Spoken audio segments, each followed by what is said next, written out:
50 may be the new 40, but 90 remains 90. Better than anyone today, Dame Joan Collins knows it. As she awakens this morning in the exquisitely draped, Marie Antoinette-style boudoir of her Belgravia flat, it is to the realization that on Tuesday, her very big birthday, really did happen, and she is now officially Britain's best-loved nonagenarian. A flute of champagne may accompany her coffee while she attends to her 3 to 10 minute makeup routine. When you've been doing it as long as I have, you get it down to a very fine art, she once whispered to me over lunch in the south of France, and reaches for one of the hairpieces she is rarely seen without. I've always had problems with my hair, she shrugged. It's very fine. I have to spend hours on it.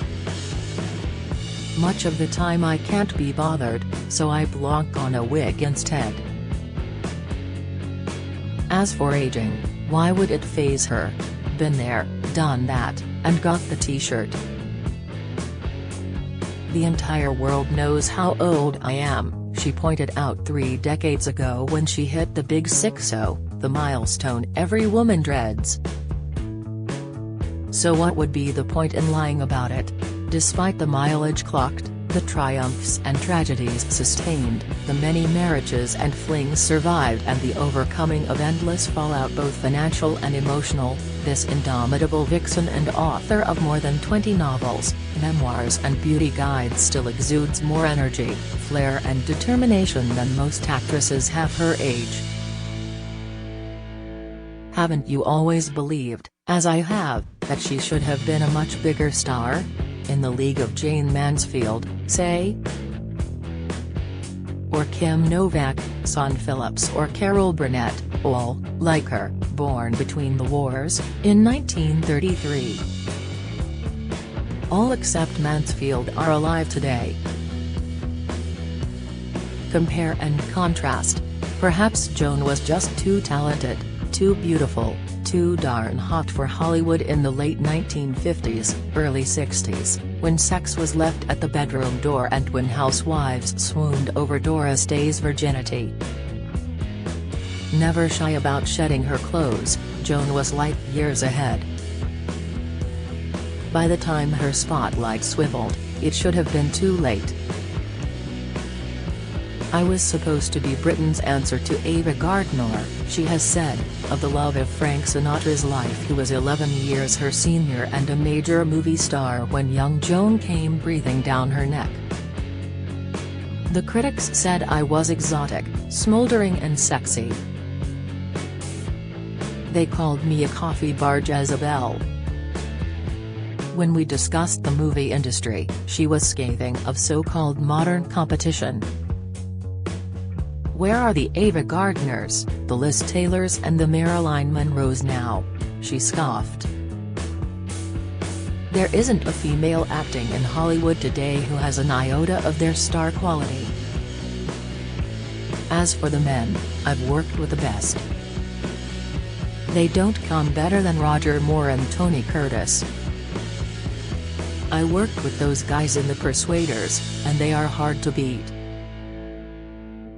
I do think George Clooney and Brad Pitt are great. Comparisons are odious, mind you. Don't miss. Putin on brink as furious Russian rebels vow to storm Moscow and Kremlin. Latest, Sadiq Khan left barely conscious and carried off stage after heart attack. Latest, Harry loses his bid to challenge the Home Office's decision over UK security. Latest, born in West London, Joan was the eldest child of her English dance teacher mother Elsa and Jewish South African father Joe, a talent agent with Shirley Bassey, Tom Jones and, at one point, the Beatles on his books. Her sex kitten sister Jackie, 4 years younger, tried to follow her into films as a teenager but became a blockbuster novelist instead. Brother Bill grew up to be a property developer.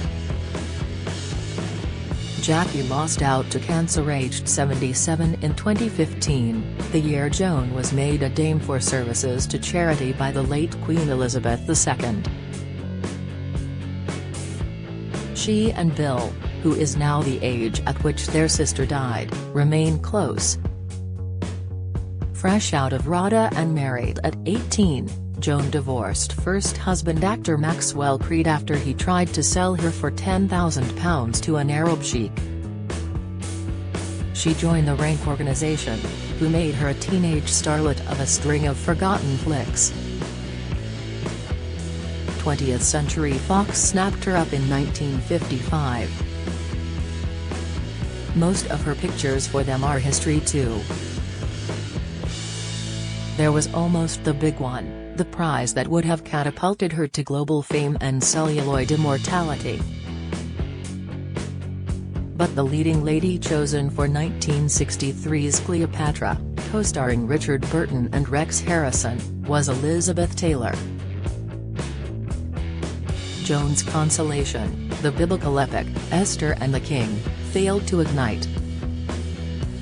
Wounded, she cut her losses and joined Bob Hope and Bing Crosby in the road to Hong Kong. Celebrated through the 1960s and 70s, more for her private life than for her career, she enjoyed a moment in Tales from the Crypt before starring in film adaptations of Jackie's sizzling novels The Stud and the Bitch. Then, at long last, her turning point. In 1981, when Joan was 48 and by Tinseltown standards a little saber-toothed for a sex symbol, she was cast as incendiary, conniving Alexis Colby in TV soap Dynasty. Its popularity afforded her the international fame and acclaim she had longed for. Joan, God love her, milked it. That bubble did not burst for almost a decade. The profile it secured her has never waned. About that private life, I got to hear about it point blank on several occasions. Our first encounter was in May 1987, when I found myself seated beside her on an ice-bound flight. She was miserable, she confided, having just split from fourth husband Peter the Swede Holm. Husbands 2 and 3 were actor-singer Anthony Newley, and record company executive Ron Cass. By now a mother of 3, Tara and Alexander, with Newley, and Katiana, with Cass, she was on her way to hang out with Rod Stewart. Expressing concern for my well-being, she said she thought I was pregnant. "Trust me," she said, "I can always tell. I'm a witch about these things." She was right too. She wanted to know what had happened in my life. As I poured out excruciating details, Joan simmered silently. She then went in for the kill. "I've made my mistakes," she said. "The wrong men. Lots of them. But there have been the right children. They are all my life. I'd be nothing without them. However, I raised all my kids without a father. I mean, they all had fathers, but they didn't stick around. Men who walk out and leave a woman with children are disgusting. It is the most despicable thing to do. I see it everywhere, more and more. Who do these men think they are? Such lowlife. I have often wondered down the years whether I shouldn't have become a lesbian." 20 years later, back on the Côte d'Azur in Le Club 55, we discussed men again, this time in the company of fifth husband Percy, 32 years her junior and the one about whom she famously joked about their age difference: "If he dies, he dies." That year, she was 74 years old, and a grandmother. Perfectly attired, dripping diamonds, close-up, I studied her. Her face, neck and décolletage were porcelain pale. They had not seen the sun, she said, for half a century. The rest of her was mahogany. She let me touch her. No knives, she said sternly. Had Botox once, years ago. Hated it. I'm an actress, I have to have expression. Had the couple's age gap not tempted her into the odd nip and tuck? Never once. Percy's age is the last thing on my mind. We worked together and fell in love quite unexpectedly. He's my reward. As everyone knows, I kissed a lot of frogs. Those amphibians included actors Warren Beatty, Dennis Hopper, Ryan O'Neal, Terence Stamp, Playboy bungalow Bill Wiggins and dandy art dealer Robin Hurlstone, to name a few. I then asked Percy if it bothered him that his beloved had shared her favors so generously. That's the profession she's in, he shrugged. I sat watching her eat. She consumed precisely half of everything, and listening to how she defied gravity. You need half the food at 50 as you ate at 25, she instructed. Half as much again at 75.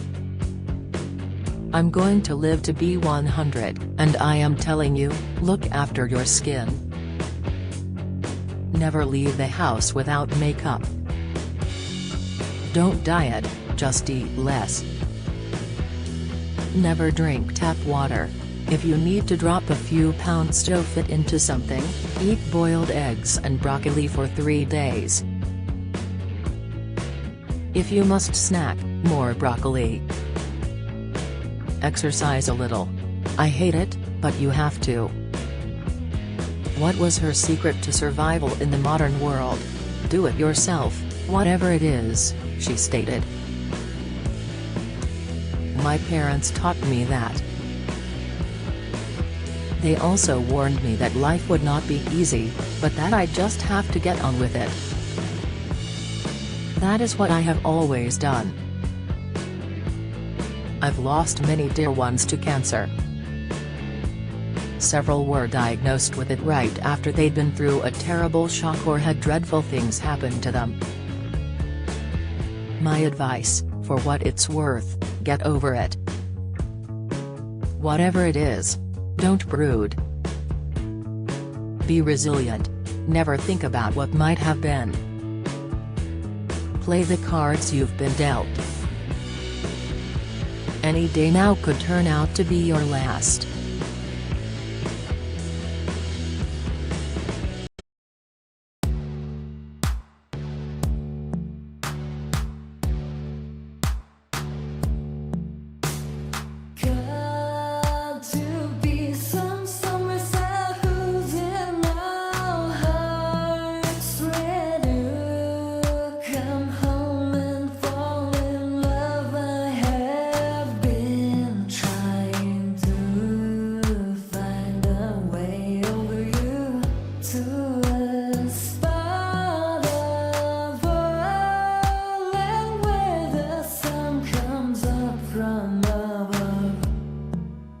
Now